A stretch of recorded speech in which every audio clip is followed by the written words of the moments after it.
there is a discourse among, I don't know if these are neuroscientists, neurologists, that the brain is a machine to decrease uncertainty, or it is the whole point of the brain is to decrease uncertainty. And I was thinking about that. I mean, whenever I spend time with neuroscientists, it's always an issue of what do their words mean? When they say uncertainty, what do they mean? Is it the same as anxiety? Because when we were talking about it in the context of the clinic, it was really an openness. It's like, I don't know, rather than I need to control what I don't know.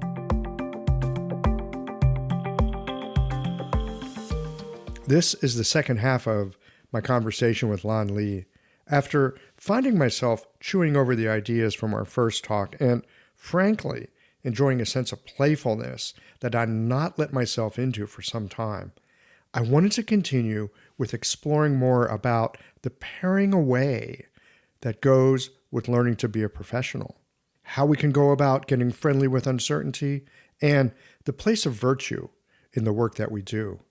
I wanted to continue the conversation because I admire the academic standing and clout that Lan has built, while at the same time getting away with being an artist and a free spirit.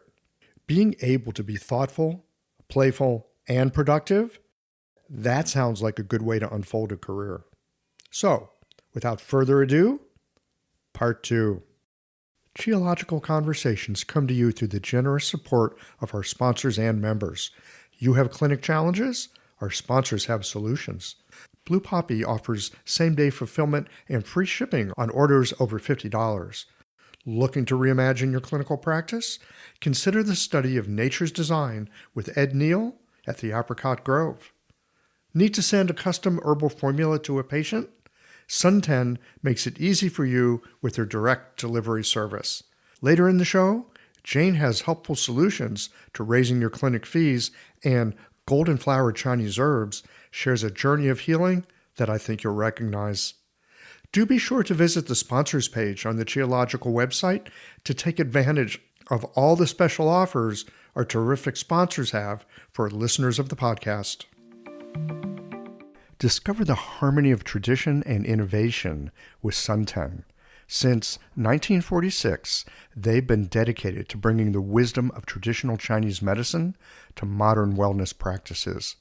Their extensive range of herbal extracts and supplements is crafted with precision and care, adhering to the highest quality standards. Through Sun10's dispensary, healthcare professionals can easily create personalized herbal formulas delivered directly to their patients' doors. Experience the synergy of ancient knowledge and contemporary convenience. Visit sun10.com to learn more. Are you ready to rebuild your practice through an in-depth study of the original writings of Chinese medicine? Starting August 24th, join Apricot Grove and Dr. Edward Neal on a transformative journey into the roots of Chinese medicine practice. New to the classics, their Wisdom of the Cosmos class offers an ideal introduction to Neijing nature-based medicine. For those seeking a deeper immersion, their highly regarded 2-year postgraduate training in Neijing nature-based medicine and classical text archaeology provides a comprehensive pathway to advanced clinical practice grounded in the Neijing text. Come and enjoy a vibrant global community reimagining clinical practice through the traditional writings of the Huangdi Neijing and study of nature's design.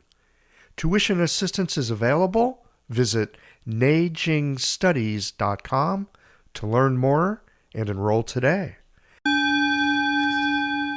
When it comes to running a smooth, efficient clinic, having a reliable supplier makes all the difference.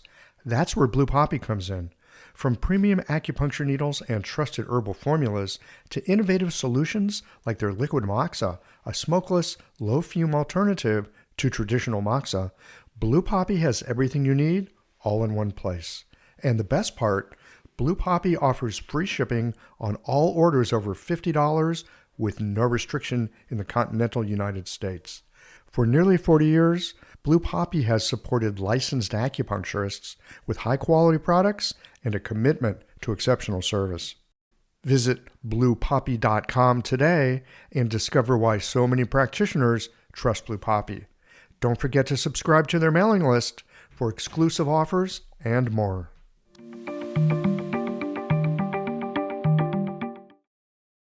Lan Li, welcome back. It has not been that long. Michael Max. It has not been that long. It has not been that long, but it feels like so much has happened. And our conversation last week feels so far away. So I'm in a different mental space. I'm in a different mental space too. It's been a week, but I've been thinking about our last conversation. On occasion this happens. I'll have a conversation with somebody, and then like for days, I'm just like chewing on it. There's just things that come to mind. And so sometimes I'll reach out and say, hey, there's still stuff cooking here. When you come back on, we'll do a quick part 2. And you said yes. So here we are. It's a week later. Happy to. Yeah. Yeah, to the day. Like almost to the hour. I think to the hour. Oh my gosh. Oh, is it? Cosmic. Yeah. Okay. March 25th today. Yeah. So there you go. Anyway, there's a few things that have been hanging around in my head.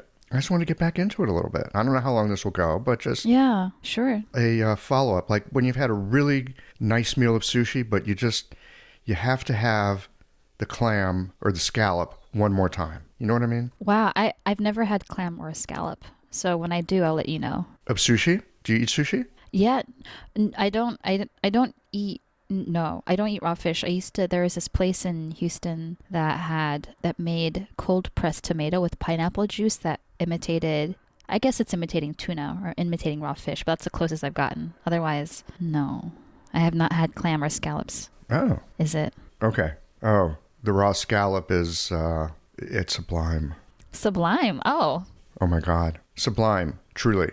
Yeah. Whenever I'm a little bit like out of sorts with the world and like, I don't know. Sometimes you eat certain things and it just puts you right again. And scallop is, okay. I'm missing okay, something. so scallop. So the raw scallop, and because I'm a Chinese medicine dude, like, well, why would a raw scallop do that? Well, because it's a mollusk that it's one of those shell things, so it brings the spirit down, and I don't know. It's delicious, and when you experience something wonderful, it's hard to keep the tape loop going of the doom scroll that we all have. Yeah. Huh. The sensory is so overwhelmingly, like... lovely. Just nice. That it just breaks it. But don't you think that people who are, like, inland bound, like, who aren't coastal, who miss out on scallops, who, like, where scallops is, like, there's no way that it could be part of their palate ever. I live in St. Louis, Missouri. I know, but you have the privilege of, I'm in Baltimore, so I mean they're like I'm probably surrounded by scallops, but like I am missing out. Right. They're everywhere. I just by not eating seafood, I'm landlocked. Yes, yes. And I eat seafood, so I'm not landlocked. No, yeah. So I have to look into this because this is the way to survive, is to this is the way through scallops. I'll let you. I did ask my acupuncturist about heart 8 and gallbladder 34. He hasn't tried that pairing, but he said it did make sense. I think he was mostly needling. Didn't make sense. No, he said it did make sense, but he hasn't. Oh, it did make sense. Yeah, it did make sense, but he hasn't tried it before. And we mostly did a lot of liver and spleen last week. So it'll be interesting to see if, Okay. I love the huge variety of how people train and how people practice and how people just like... Yes. It's so cool. It's amazing. Well, that gets us to the first thing I wanted to talk with you about, which I think we kicked off the last conversation with. We're talking about when you become part of a profession, there's like a paring away of the whole person because you're learning to refine and become a particular kind of person. In my case, a practitioner. In your case, an academician. I think that's the right word, isn't it? An academician. An academician. Academic? Academician. You're an academician. That sounds like a thing. Okay. I've heard that as a title for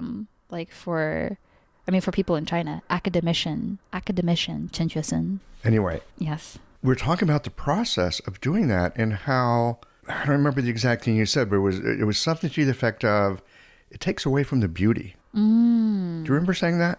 Does that ring a bell? Yeah. No, so this last week I've been reconfiguring just in my own head, and I'm not anywhere close to having a full conception of what my future would look like, because I've been in this mode, this kind of professionalizing mode since Professionalizing mode. this mode of, yeah, since. That's another way of saying what I'm trying to get into here, that it cuts things away, which opens up a whole world for us. You can't do that without cutting things away, right? But how do you stay in touch with the other stuff that's essential? Again, I remember you using the word beauty, and that has really stuck with me. And I look at the other things you do in addition to your academic work. It's very creative. Yeah, I was thinking about how to balance. I mean, one thing that I took away from our conversation last week was to think more with balance, or actively building balance, because so much of the professionalizing right now is to annihilate balance, I find, where we arrive at a job and it kind of already has a template fixed, and that like kind of contorting yourself into that template doesn't let you breathe. And so that inhale, exhale, I'm just trying to think like, I was just doing this last night. I was brainstorming what would my future look like if I were to actively shape it rather than conform and contort. And I don't have a perfect answer, but it's also just been every maybe 5 years, 8 years, if I have the opportunity or privilege or space, I can at least map out what different parts of my mind or my life or my interests, I can map out how much I'd like to actually spend of my own energy towards that. And right now it's very unbalanced. So I'd like to have more balance. And so just kind of thinking about that, that's definitely something I took away. You just used the phrase annihilating balance. And who was it? There was a guy, he passed away a while back. He's this kind of like wild Dallas dude. Ming Lee. Oh, I'm messing up his name. Man, I wish I could remember his name. Anyway. Should I look it up? No, listeners might know who I'm talking about. He lived in the Bay Area. He did these really interesting talks at the New Year because he was really into pole star astrology. Oh, cool. And he was just an interesting cat. I remember him talking about how we reward imbalance, right? So let's think of a virtuoso, guitarist, violinist, timpanist, whatever, right? To become that amazing, you have to be wickedly, amazingly, phenomenally unbalanced. Right?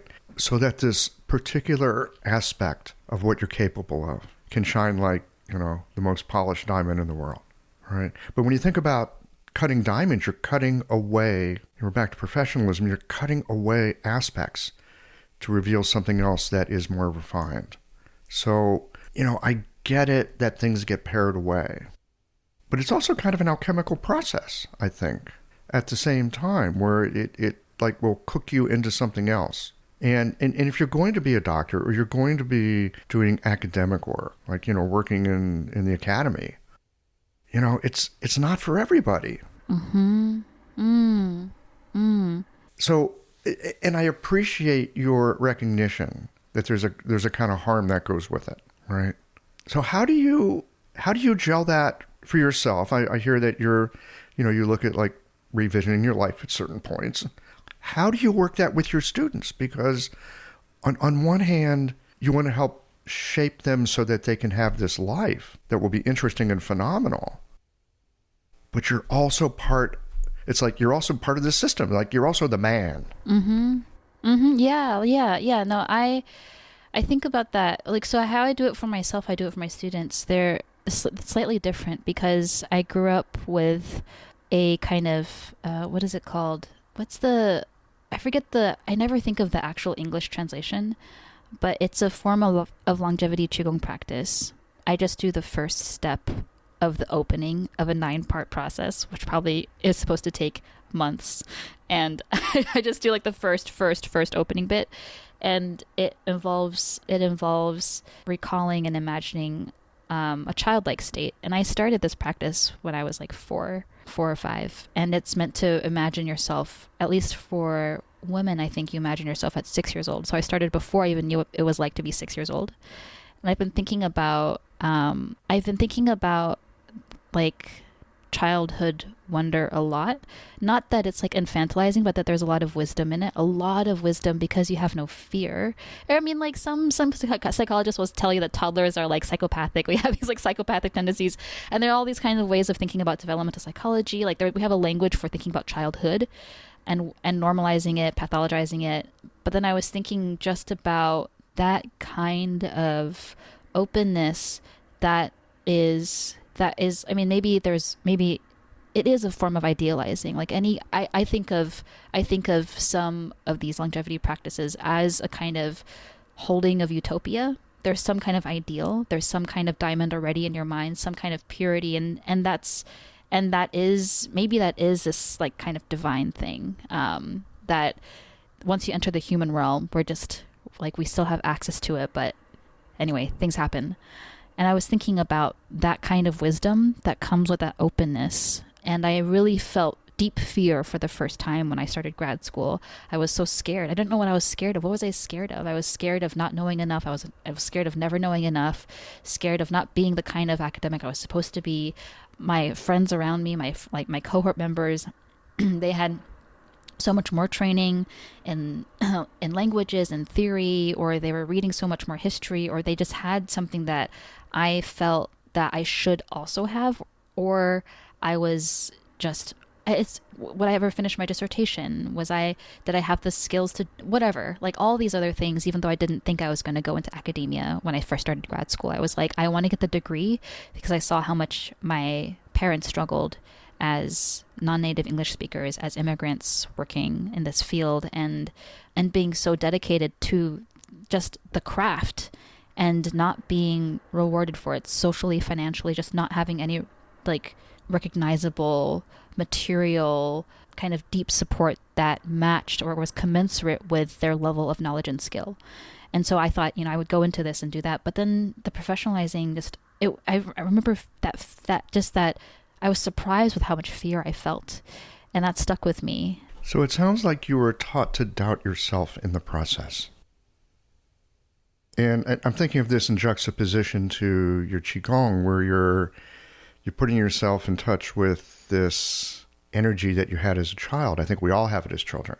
It gets expanded or cut off or morphed or, whatever as time goes on, because that's the nature of being a human. What you do about that and then how you recover it, that's maybe the work of a lifetime. I don't know. Maybe.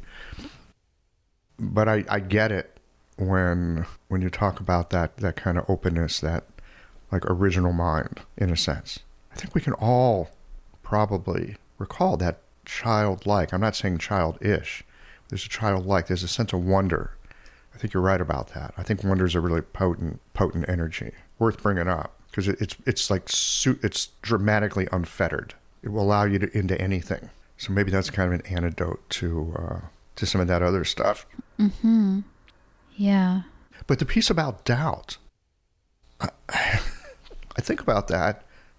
That can be a problem, but I think it also, I'm just thinking for myself as a practitioner, that can be really helpful. Mm-hmm. Mm-hmm. Oh yeah, I was thinking about our conversation about uncertainty, because I had almost the exact, not the exact same conversation, but the exact same, musing with another friend colleague of mine who's mitochondrial psychobiologist. I don't remember if I mentioned him last time, but he and I literally just had a conversation earlier this month in March about, he had said, there is a discourse among, I don't know if these are neuroscientists, neurologists, that the brain is a machine to decrease uncertainty, or it is the whole point of the brain is to decrease uncertainty. And I was thinking about that. I mean, whenever I spend time with neuroscientists, it's always an issue of what do their words mean? When they say uncertainty, what do they mean? Is it the same as anxiety? Because when we were talking about it in the context of the clinic, it was really an openness. It's like, I don't know, rather than I need to control what I don't know, or that there's a kind of like, I must like grip it. It's the difference between what we were talking about with uncertainty in a biomedical context and uncertainty with like an East Asian medical context, or that you have a feeling and you have a trust. So yeah, the doubt versus being able to handle uncertainty. I think those are very different kinds of conversations. But yeah, like when you doubt, you can't handle uncertainty. It means that you're just less capable to not know. Maybe. I mean, I'm going to stand up for doubt for just a second. Oh, okay. All right. Okay? I want to stand up for doubt for just a second. Yes, it can shackle you, for sure. Right? And there's that imposter syndrome thing people talk about and all that. But the thing about doubt that's been helpful for me is I don't believe my own damn bullshit. Oh, great. Yeah. There's that. 100%. Right? Because there's that. It's like, well, I kind of know what I'm talking about. No. Oh, yes. Okay. Yeah.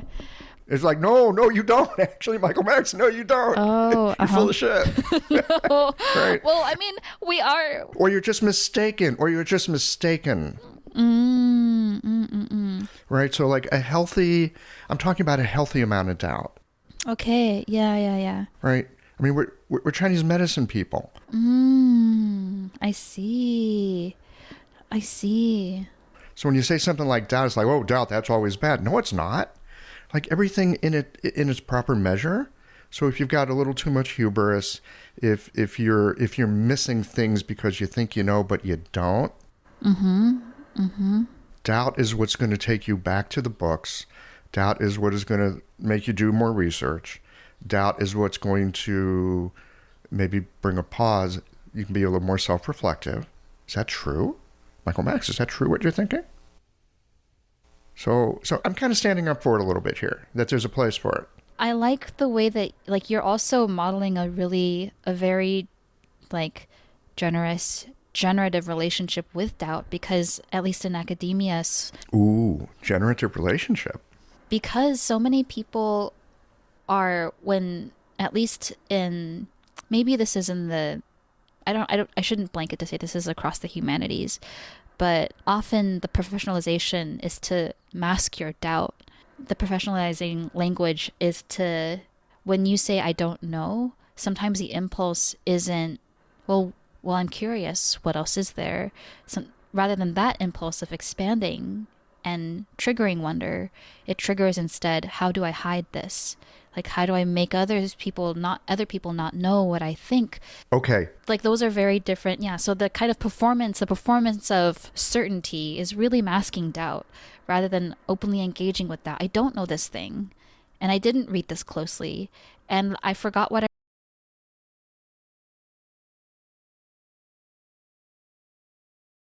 Okay. So when you said masking doubt is actually a way of hiding your sense of wonder. Holy smokes. Because this goes back to what you were talking about just a few minutes ago, your Qigong practice. It is opening to wonder. So the problem with masking doubt is that you cut yourself off from your wonder. That's so sad. And it happens everywhere. Yeah, I get it. Me too. Which is why I come down on the side of wonder whenever I can. Yeah. I mean, I was thinking, so in our Black Barrel podcast, we just had this episode out with Justin McDaniel, he chairs religion at UPenn, but he was saying how he's so much more interested, not so much in what is true, but what's a good story. Like, isn't it just so much better to tell a good story because it makes you feel something, and it's activating. Sometimes this kind of persisting after an absolute truth it makes things maybe like it's, I don't want to say that it stops wonder. Maybe some people who are motivated by that also persist in wonder. But I just kept on thinking about this Tara Brach quote where the world is divided by people who think they're right. And that's it. Like, that's it. Just like, if you think that you're There's right. one kind of person. Just people who think they're right. So I was thinking about that. It's like, we're not, like, there is, I was also thinking, there's, in this last week, we mentioned that it's been kind of up and down. I was thinking about another interview that we had with Wako Shannon Hickey, who had she had a moment where she was protesting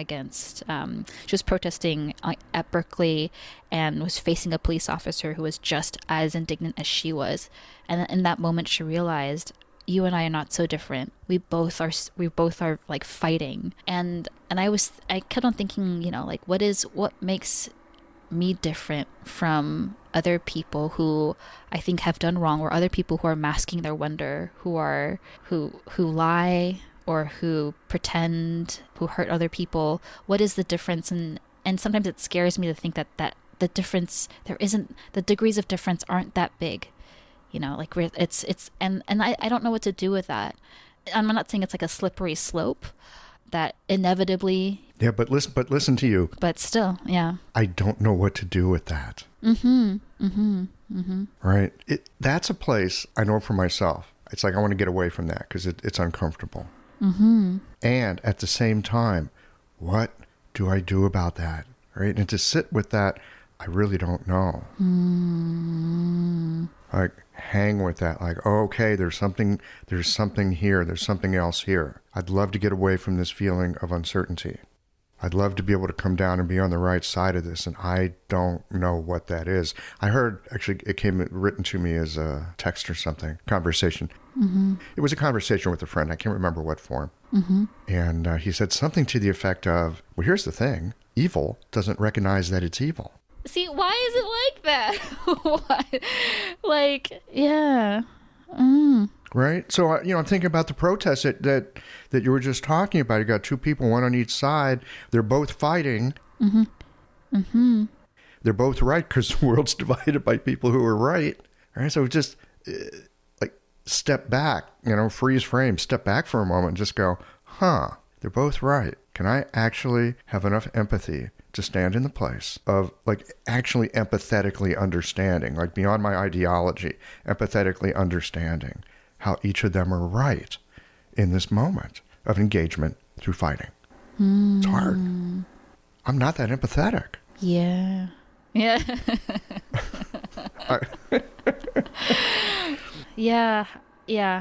And I was thinking when you texted to follow up last week, and you're asking how this work, maybe writing this book, being involved in whatever I do, how that's changed my conception of the body or sense. I forget if you said like something about sense, but it was like all I hope that this project can do, anything that I do, all I hope that it can do is to continue a conversation. Like, I think things die when we think the conversation is over. And how do you breathe life into that? How do you make, like give oxygen and yeah, so that's what I hope this can do. And even in my relationship with my senses or my body, that is, I don't think you can intellectualize that. This episode is brought to you by Jane, the clinic software management I use to keep everything running smoothly. So, let's chat about timing for a minute, because when it comes to raising your fees, timing really is everything. A great time to roll out a fee increase is during natural, fresh start periods, like the beginning of the year.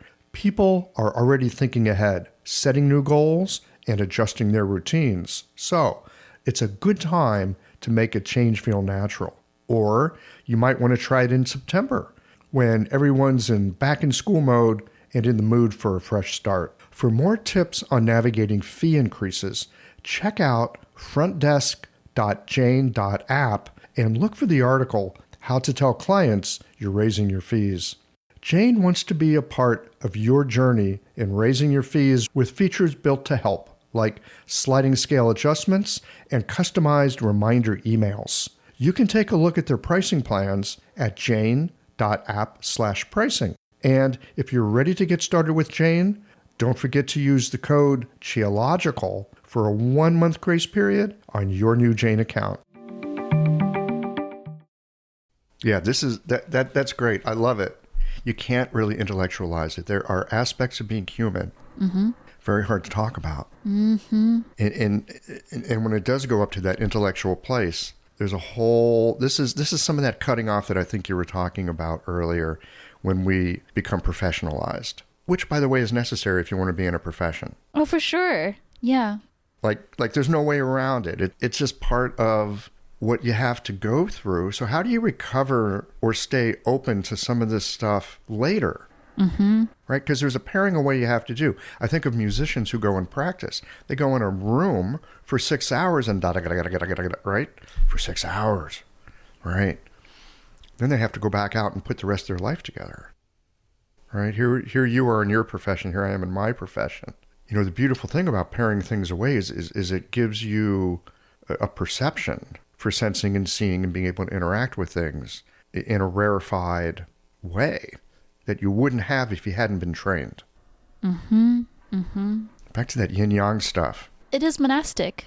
Yeah, it that feels kind of monastic. I was talking to one of the grad students who finished, he just graduated, and he was an MD PhD, so now he's back on the MD track after finishing the PhD, and he was saying that he has a kind of very intense relationship with monasticism, so that the idea of, you know, kind of containing yourself and being in a closed space and just working in solitary, that really appealed to him. And I thought, yes, that is the craft. But like you said, it is like most crafts. Like I live down the street from the Peabody, and I'm surrounded by conservatory or music school students. My parents are, and then, you know, when I went to visit my dad when he was working at the Beijing Conservatory, it was just like we were in the field. Like it was like a track. We were walking from the track back to the dorms or the practice rooms, and you have this kind of brutalistic building with these tiny windows for the practice rooms, and so many different kinds of sounds and practice, like different like sets of music sheets, whatever, were like flowing from like this building. Like all these sounds were just coming from this brutalistic, this like cell. And here we were standing in the track field outside, free and open. Kind of, it was this huge contrast. Like all their sounds coming together, but they were all stuck. They were all in these like solitary cells. I love it. Yes. And they're in this brutalistic building, right? Some sort of Bauhaus design or something, right? Like really brutal architecture, going through a brutal process of learning to be exquisite musicians. I don't know if we get away from the doubt. I don't know if we get away from the difficulty. I don't know. Yeah, I was also thinking about, I mean, when you describe virtuosity, what was it? Martin, my friend, just gave me this book, The Big Leap. Have you heard of this book? I read that a few years ago. Yeah, because he was describing this, I don't know, I have to look through it, but he was describing, I think his I don't know if it's a writing coach, but one of his coaches was like talking about the zone of competence, zone of incompetence, and the difference between the zone of competence and the zone of genius, like things that you really excel at.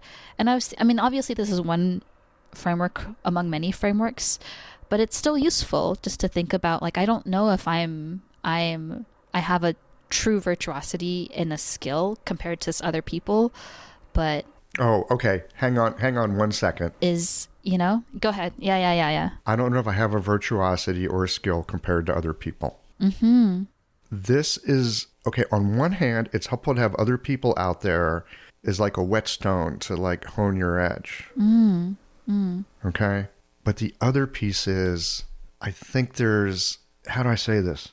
I know for myself, if I over-focus on what someone else has or what I perceive they have that I don't have, oh, mm-hmm. then I can get jealous, and then I can get envious, and and then I can diminish myself. Or if I'm feeling insecure about myself, I can try to diminish them because they've got a great accomplishment. But maybe if I bring them down a little, I won't feel so bad about myself. Instead of going like, okay, I got to get back in that practice room, or I need to go reread that chapter again in a book. I don't quite understand this. I wish I understood it, but this person's making me uncomfortable because they clearly have an extremely clear-eyed view of it, and I'm still fuzzy, right? So I think it's helpful for me as a practitioner to see those people. It's like, oh, they can explain it so simply. And I sound like an idiot when I try to explain it because I actually don't understand it. Yeah.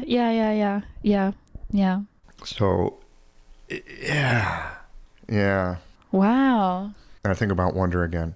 Okay, we could probably go on and on in this frame. That was beautiful. That was so amazing. I love that. What was that? No, just the kind of like just being kind of recognizing a sense of what you don't understand, the fuzziness. But then I wonder sometimes for some people who seem to, well, no, they just, I don't know, just everybody has a different capacity for clarity, and that's really cool. Yeah, there's that too. Some people have brilliant capacity for clarity. Some of us not so much. Some people, I don't know, they like get it physically, but you ask them to explain it, they can't quite do it. Yeah. Other people are super good at explaining. And they can't do, or... But again, I want to come back to the piece about how easy it is to look at someone else and then describe ourselves in a way to ourselves that is diminishing. As opposed to being in touch with that wonder, recognizing someone else's brilliance and capacity. Like, ooh, I can see their capacity. And at the same time recognizing, oh, I don't have that capacity, but I got a shot at it because I can recognize it. But it takes work. Right? This is where the doubt is helpful. It's like, I don't know if I can do that, but I can aim at it. I can try. Yeah. This gets back to last week too. Yeah. Can I do it? Yeah, something you said about, can I do this? Right? Which I think is, I think is so liberating and wonderful and so self-loving. Can I do this? It's a great challenge. It's a great thing to say to yourself. Like, why not dare yourself into something a little bit brilliant? Why not? Yeah. You know what's so interesting? Yeah, go ahead. And if you fail, like, so what?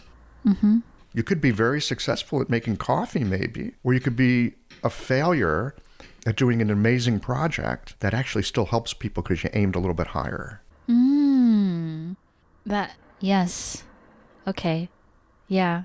I have an image in my head and I can't describe it, but it's like that is so much more valuable. Like I'm imagining something kind of like glittery and glowing and unintended, but that's like, you know, that's really cool.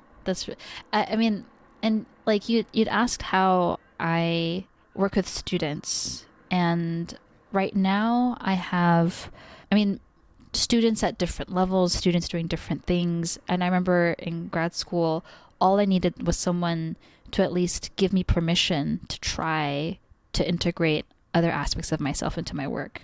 And that's the gatekeeping that happens. But like here in this case, I know that I'm in the position where all they need is space and permission. Some of them might, like everybody needs to go through, they're at a different stage of the alchemical process. At a certain point when they've built up enough, having the permission really allows them, releases a lot of energy, gives them like they're ready for that. And then others might not be there yet.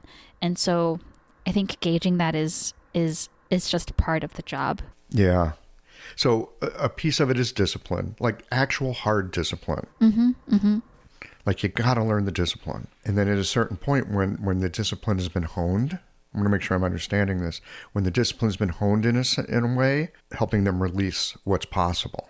But you need the discipline first. I think so. At least there's a balance. But and everybody's different.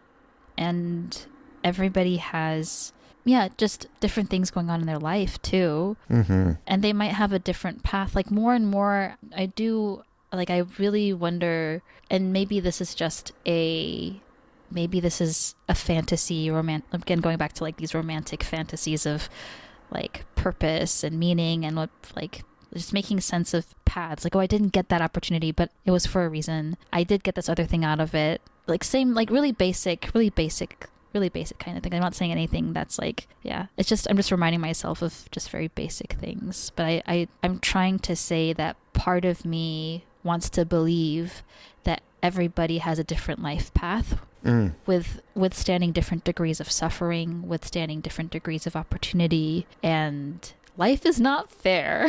Life is 100% not fair. Oh my God. It is so unevenly distributed. Yeah. No, it's not.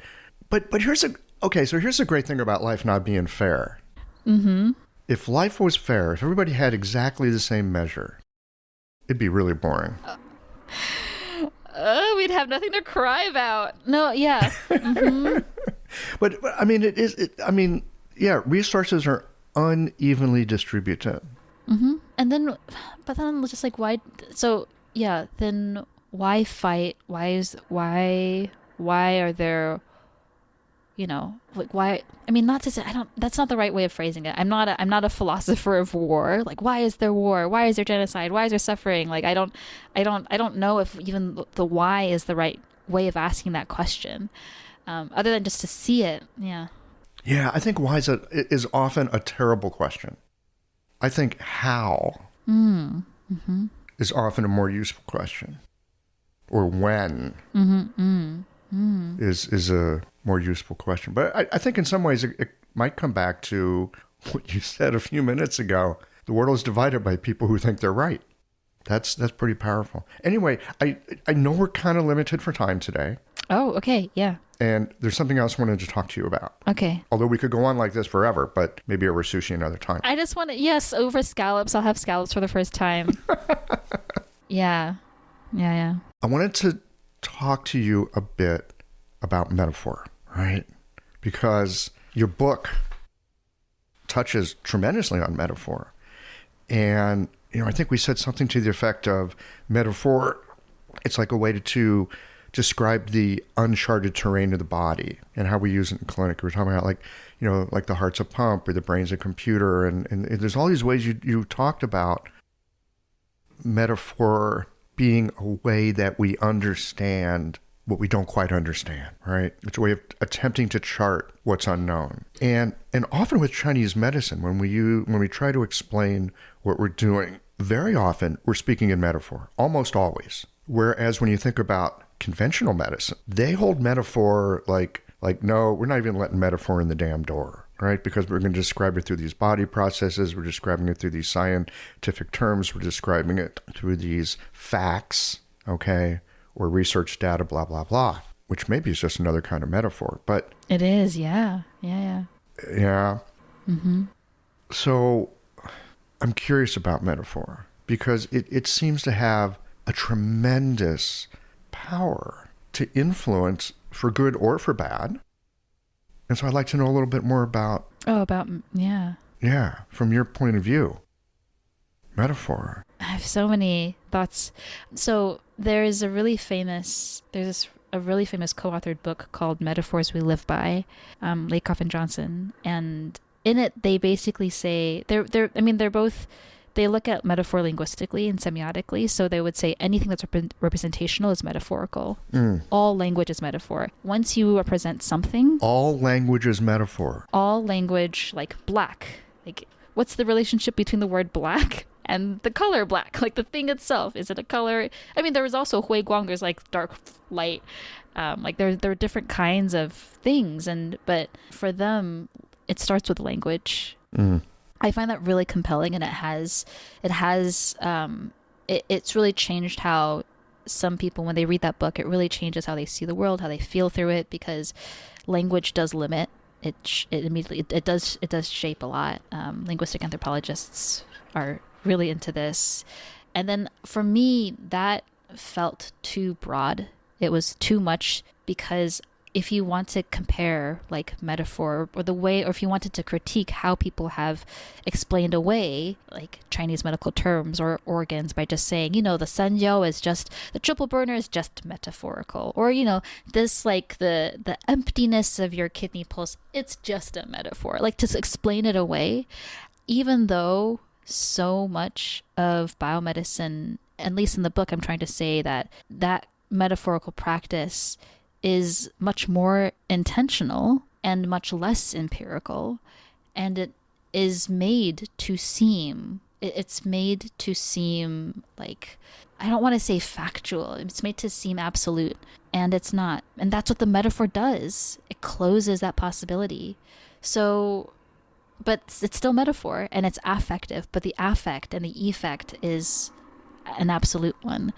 And when people stop questioning it, then I think that's what gives it power. That's what gives biomedicine power, is that no one's questioning these metaphors. Because if we did, then we would have like a much better sense of what we're actually measuring. So For me, when I was in my postdoc, one of my good friends, Alex Regmorley, wrote a book called Aesthetic Science, and he and we worked together on a project called Metaphors of the Mind, because he's an early modernist. He is a historian of alchemy. We're talking about alchemy, like alchemical processes. He's a historian of alchemy, historian of science, and from him, I think he was pointing to maybe a Spinoza, like one of these early modern natural philosophers, who was describing metaphor as it's inherently non-empirical. It has to be inherently non-empirical. You use something that you are familiar with to explain something that you cannot even access. Like there's no way for you to access that thing. And that was helpful for me to think with, because I saw it everywhere, but I saw it differently. It wasn't just language. It was, when is empiricism missing? Because we think that the scientific process or the scientific method is completely, that it's universal, that we can apply it to anything and we can create certainty through that. But there's so many things that just don't apply. And we see this a lot in like the Huangdi Neijing, when people are using, I'm in a couple months, this article that I wrote years ago about extra or post-epistemic objects is going to come out, because I'm just also looking for places where epistemology doesn't apply. What happens when you take organs, or you take texts or excerpts from the Huangdi Neijing, or like this, I mean, I know Suwen is part of it, but like, or other corpuses, maybe Shanghan Lun, whatever. Like if you're taking excerpts from these different compilations and you're saying, well, in Chinese medicine, X does X, the Sui Hai does blah, blah, blah. Like we talked about the Sui Hai previously, but like when you extract from a text and you offer certainty, that's not an empirical process. And yet it's so powerful in framing how you want to approach the body. Imagine this. A patient walks into your clinic. They're carrying more than the pain in their body. There's a story there. A history woven with the stress of long days, the ache of things unsaid, and the quiet longing for something to shift. You listen, not just with your ears, but with your hands, your intuition, your heart. It's not just about needles or a formula. It's about connection. Understanding the threads that tie us together, mind, body, and spirit. That is where golden flower Chinese herbs comes in. Rooted in tradition and crafted with care, their formulas are more than herbs. They're a bridge between ancient wisdom and modern practice. Every bottle, a quiet partner in your work, helping you to meet your patients where they are. Because healing isn't just about treating symptoms. It's about creating trust, cultivating belonging, and helping someone feel truly seen. Golden Flower Chinese Herbs, your partner in practice and connection, where tradition meets care. Well, isn't this also how we've made, and I'm saying we as like Chinese medicine practitioners, how we've made sense to each other and how we've made sense to ourselves, and how we, how do I say this, like how we build up an argument that what we're thinking about and how we're treating is correct. Because, well, there's this is what it says in the Neijing. This is what it says, right? And that's also an issue. Like line 36 in the Shanghan Lun. And, if I'm really good at Shanghan Lun, I could quote the damn thing to you. I can't. But there are people who can, right? They memorized it, which gives you a whole different access to the material if you memorize it. Holy smokes. Yep. But we use that. We use that in the scholarly folks. We'll use it as chops to I'll see your Huangdi Neijing and raise you a Nanjing 37 because it says, there's that. And I'm not here to diminish or say this isn't helpful.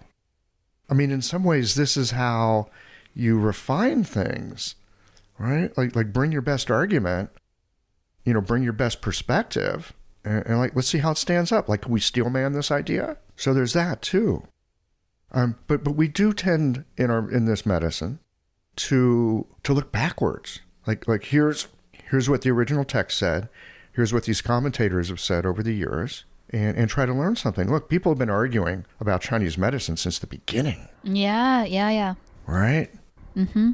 And the cool thing is those commentaries are available if you really want to dig in. Yes. Yeah. So what is this, like Battle of the Metaphors? Oof. Yes. It's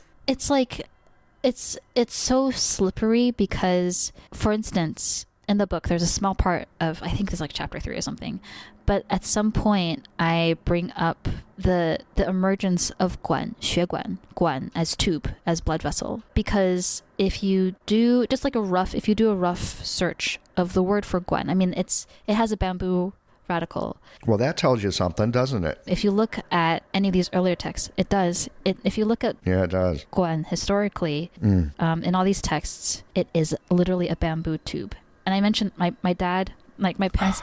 Chinese is so phenomenal that way.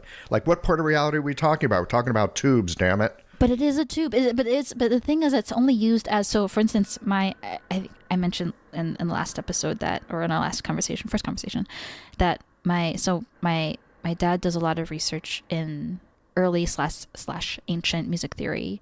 He works with bamboo pipes and pipes as a way to build chromatic scales. Guan is like just that. It's a pipe. It's for a specific thing, and it's not actually in the body.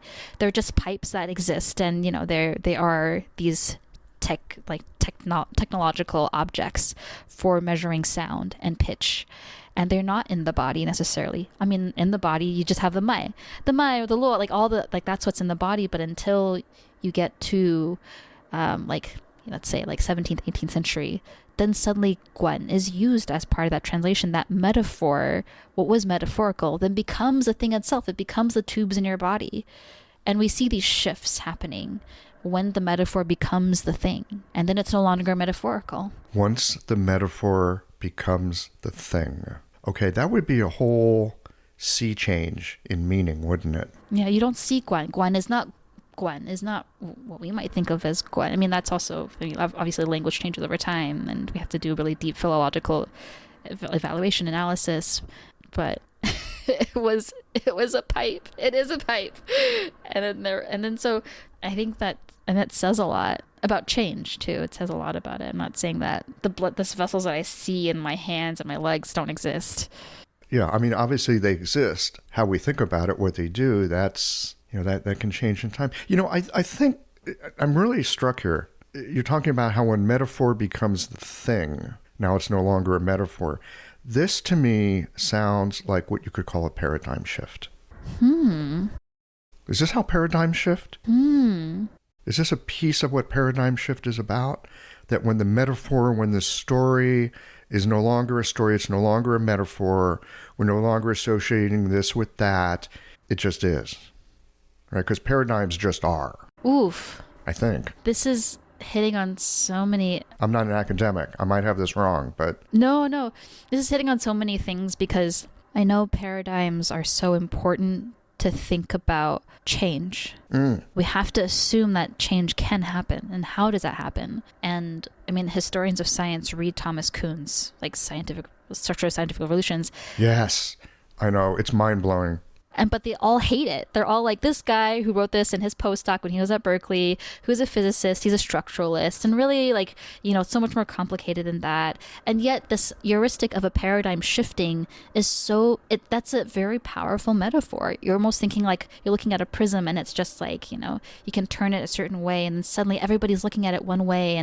And wouldn't that be so, isn't that another romantic, isn't that also romantic that we all are vibing and we're all kind of moving through, but it's always diverse. So yeah. Well, okay. So there's a word, you just said it, vibing. Okay. That vibe shift. The zeitgeist. Right. It is. It's part of the zeitgeist at the moment. Right. I hear people using the word vibe like I haven't heard it used in 30 or 40 years. We talked about vibes back in the 70s. Right. Did you hate it? Do you hate it? Are you like this actually? No, I'm not on board. No, what I'm saying is the whole idea of vibe. Like, oh, it's a different vibe, or I'm vibing with that. You're in resonance with something. Yes. Right? Or maybe there's been a paradigm shift and it doesn't feel like this. Now it feels like that. Mm-hmm.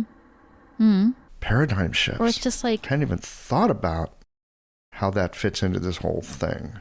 Because paradigms are kind of... Well, I'm sorry, I'm interrupting. You go ahead. No, because I literally just like a couple of days ago, this is on my mind only because I just this is the last project I was working on that's not related to the stuff I do at Hopkins, but I was helping Martin make this trailer for an institute that just focuses on the study of energy and healing. And he was talking about, we were saying this, like when we talked about Jingluo and like sights as maybe antennas to someone else's energy, that it's beyond our body, and mitochondria sending their DNA into like all across the body, but they also might communicate across bodies. I don't know. But Martin's writing a book on energy that talks about resonances and, you know, like love and resistance, like needing a container in order to refine energy. For energy to be at its optimal level, it needs a certain amount of resistance. He's working through metaphor, but also his research as a mitochondrial psychobiologist. And my reaction was, yeah. Wait, did you say mitochondrial psychobiologist? Mitochondrial psychobiologist. A mitochondrial psychobiologist. I'm just saying words for you, Michael. He's a mitochondrial psychobiologist. It just rolls off the tongue. He now does the thing. He does the thing. There's actually such a thing. If you look up the Picard lab, Martin Picard, and my first reaction was, yeah, if you look at Shigehisa Kuriyama's book, Expressive Notes of the Body, he talks about Greek pulses as existing on a spectrum of vibrations. You have this continuum of vibrations all in your body, like different tempos and different rhythms, and pathology is when some of these when they can feel it out of sync in your body. We palpate and, you know, I don't know how to take someone's pulse, but if you take mine, please tell me what's going on with what's going on with my triple burner, my heart, kidney, liver. Please tell me. I can tell you how I feel, but I just want to know for you to verify. But all those like vibrations, for him, it's another expression of energy, but it also extends outside of our body too. So the vibes, and then going back to like early modern Europe even, and all of these metaphors of string instruments that are used to describe the body, where if you're high strung or low key, that is because they were thinking about bodies as vibrating. Mozart was it Chopin? Chopin, who was like sick and in bed, but then was also working with all of these people who were easily hypnotized. Like there were women who were famous for falling into a state of hypnosis, of sleeping, being awake while you're asleep, even though sleep is not really, it's just a metaphor for the state. And Chopin's music was great for this, but he was also so sickly, and the piano was a really important instrument for thinking about the vibrations of the body and all this stuff. So yeah. Well, I had no idea that bringing up metaphor might bring us to this. There's a whole lot there. And you know, ganging resonance is, again, a really powerful piece of Chinese medicine traditionally. Mm-hmm. And even today, right? I mean, there's certain people, they talk about it all the time, and it makes sense. And then there's those like wild old bells from... Yes, the stone chimes. I don't know, they go up in Xi'an or something where you can like hit the bell on... Yes. On one thing, and then the bell on the other side of the room will... Right. Yeah, the resonation. Yes. And it's some of those, like I grew up with images of the stone chimes, early stone chimes that were excavated, I think in the 80s.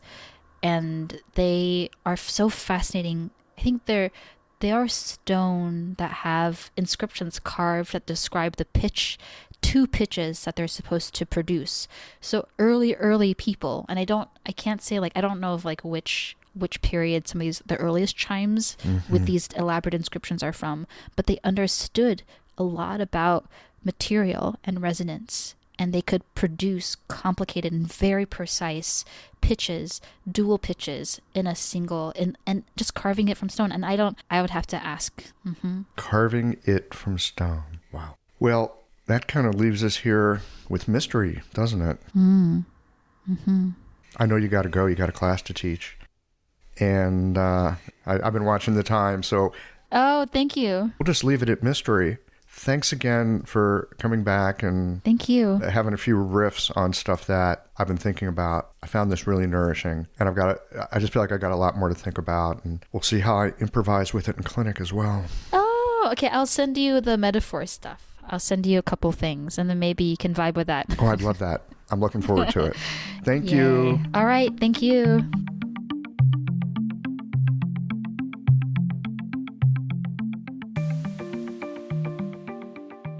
I appreciate Lan coming back for a part 2 conversation.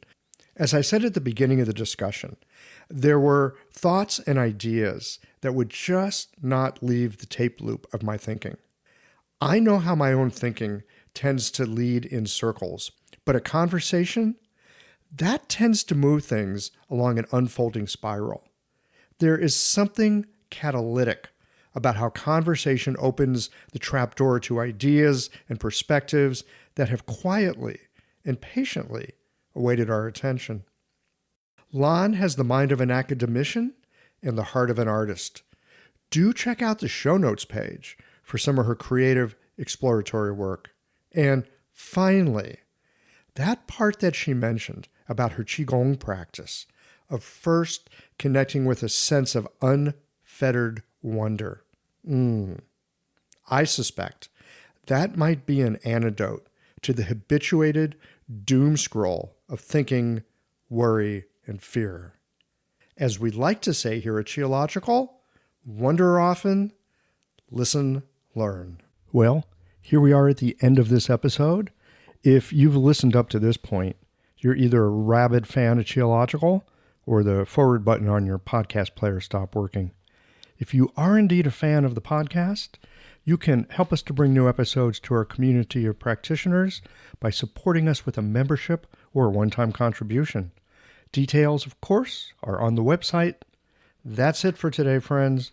Join us again next Tuesday for another thoughtful episode of Qiological.